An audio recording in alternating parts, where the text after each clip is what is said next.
Oh, howdy all, grab yourself a drink. It is time for some PathOfExile discussion. Welcome to day 1 of patch 3.24 teaser season.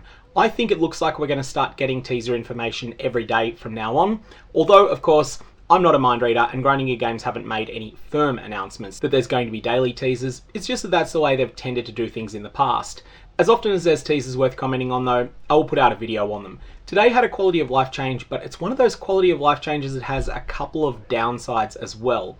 We'll get to that in a sec, but I just wanted to quickly update something from the previous video, which was about the name reveal for this expansion. This shows a number of characters here, and I couldn't recognize them because I had my brightness settings turned down pretty low on my monitor. However, it turns out the two that are facing us are pretty definitely Catarina and Lycia.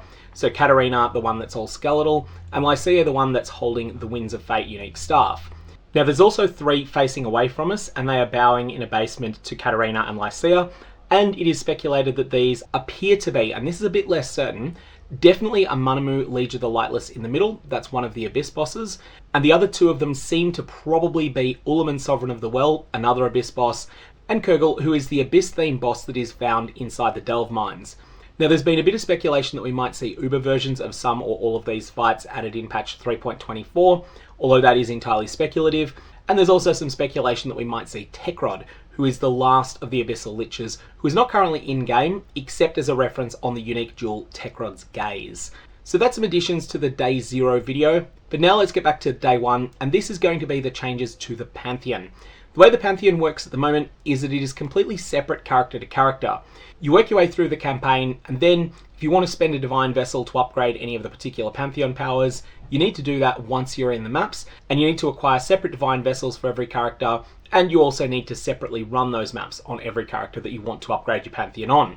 Now it's worth noting that Divine Vessels are actually a pretty rare drop. They're certainly not something that falls like candy from the skies, and they seem to be comparable in rarity to the Divine Orb. Maybe different by a factor of 2, but certainly not anything much more than that. This means that early on, getting your Divine Vessels and spending them is a fairly big deal. So what's the change? Making an upgrade on one character will then provide that upgrade to all of your subsequent characters in that league. For example, with the Soul of the Brine King, if you upgrade it by killing Peruna the Challenger, then you'll get 30% increased stun and block recovery, and that will apply to all of your characters in the league. Although those characters do need to unlock the Pantheon themselves, and they also need to kill Katava in order to get the upgraded versions of these. So, this all sounds really good so far, doesn't it? It's just going to be easier to fill out your Pantheon on alternate characters. The drawback though, is that not all of these upgrades are entirely positive, and there are definitely characters for which this is going to be a real negative. So let's start with the soul that it is most common to make a deliberate decision you do not want to upgrade, and that is Soul of the Brine King, when used in conjunction with the unique ring Winterweave on a self-chill build. So these builds will gain the mod the effective chill on you is reversed, and when you've got that, it's actually detrimental to have 50% reduced effective chill on you. The other thing that makes this particularly obnoxious is that Soul of the Brine King is the best of the Pantheons in general, at least for the major Pantheons. So in 3.23, if you want to set up a self-chill character and you're already well established in the league, you just make a new character, you allocate Soul of the Brine King on them, you definitely get the upgrade that grants immunity to freeze, but you do not take the 50% reduced effective chill on you upgrade on it. However, in 3.24, this is not going to be an option on your second and subsequent characters. Because Soul of the Brine King is so good, and because that 50% reduced effective chill on you mod is something that is generally really beneficial, you are likely going to want to take that on your first character of the league. Then when you get around to rolling a character that is something that might want to go Winterweave and self-chill, you're not going to be able to do it at full power because you're not going to be able to turn off that 50% reduced effective chill on you mod, and you're probably in a situation where the best way to solve that is unfortunately going to be to set up an entire new account. Now this is something that I think is really problematic. I don't think it needs to be a day 1 fix, but I do think Grinding Gear Games should address that this is a problem and commit to fixing it reasonably early in the league. That way people won't have to spend their day 1 of the league deliberately deciding, okay, I'm going to forego this power because taking this 50% reduced effective chill on me is then going to lock me out of a build option that I may or may not want to do later. Now the Soul of the Brine King and the 50% reduced effective chill on you is the worst example of this. There's also a small amount of this that comes up with the Soul of Yugul. If you're using the Soul of Yugul to deal with Reflect on a character, and you're playing some sort of build that uses curse reflection to intentionally inflict curses on yourself, then the Soul of Yugul's upgrade is going to be detrimental to your build. This one's much more of a corner case, and it's not really something players do at the moment, but it's something that's worth keeping in mind because it's an option that we're losing if this change goes in exactly as it is. Next, there is the Soul of Garukhan. Now, the upgrade on this reads, in part, you cannot be blinded. Normally, this is straight upside. For most normal builds, this is something you're really happy to have. However, there is a very, very, very little used timeless dual keystone called Second Sight. Second Sight is something that causes you to be blind and also has the text 25% more melee critical strike chance when you are blinded. If you are going to be using Second Sight, and if you wanted to have Soul of Garukhan as your primary forms of shock mitigation, then this ends up putting you in a bit of a bind if you've already upgraded your Soul of Garukhan. If that's the case, you're going to need to have a different solution in order to deal with shock. And finally, there's one more case that I can think of, and that is the Soul of Arakaali.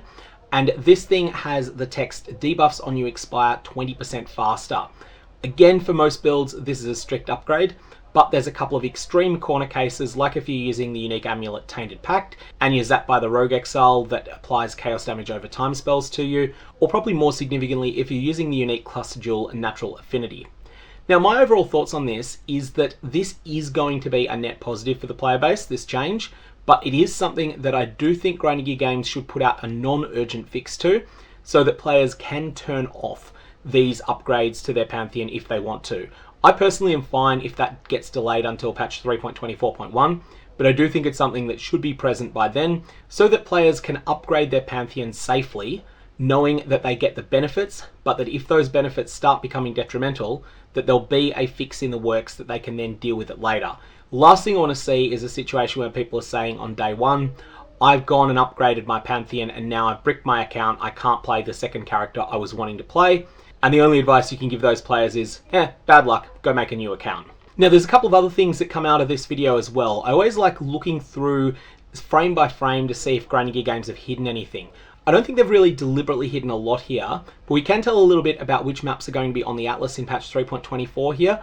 We can't say for absolute certain, but it is the case that these soul upgrades do not match what they are in patch 3.23.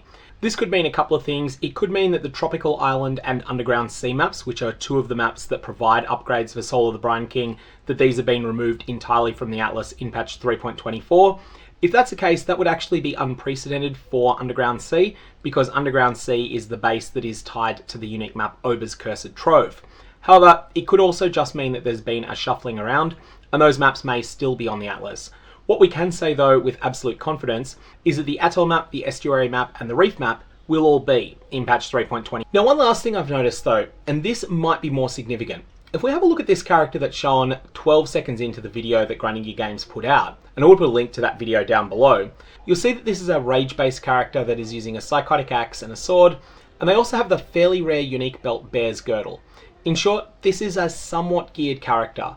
Not necessarily someone that's deep into endgame with all the best stuff, but they have a few things on them that you wouldn't get very early in progression. However, it's also noticeable that they are using a non-influence set of spiked gloves in their glove slot. This is an unusual choice because the implicit on those has fallen so far behind other implicits you can get in the gloves. But the artwork there says that it's not Searing Exarch and Eater of Worlds influenced, it is instead an uninfluenced set of gloves. So, maybe it's the case that they've decided to buff spiked gloves, or of course, maybe it's the case that Bear's Girdle has been made easier to source, or this character just got super lucky in getting Bear's Girdle, or the player got really lucky with a set of spiked gloves that they identified, and they've prioritized getting Eldritch implicits on their helmet first, and only after they've got those in a state they're happy with, will they start spending those currencies on the gloves. So I'm not certain that there's anything we can read into here, but it did certainly jump out at me as this looks interesting. This is a weird gearing choice this player's made. Maybe Grinding Gear Games have addressed the fact that some of those implicits have really fallen behind. Anyway, that is our deep dive into today's news for Path of Exile patch 3.24 teaser season. I'm going to leave it there. May your Varlorbs have interesting results.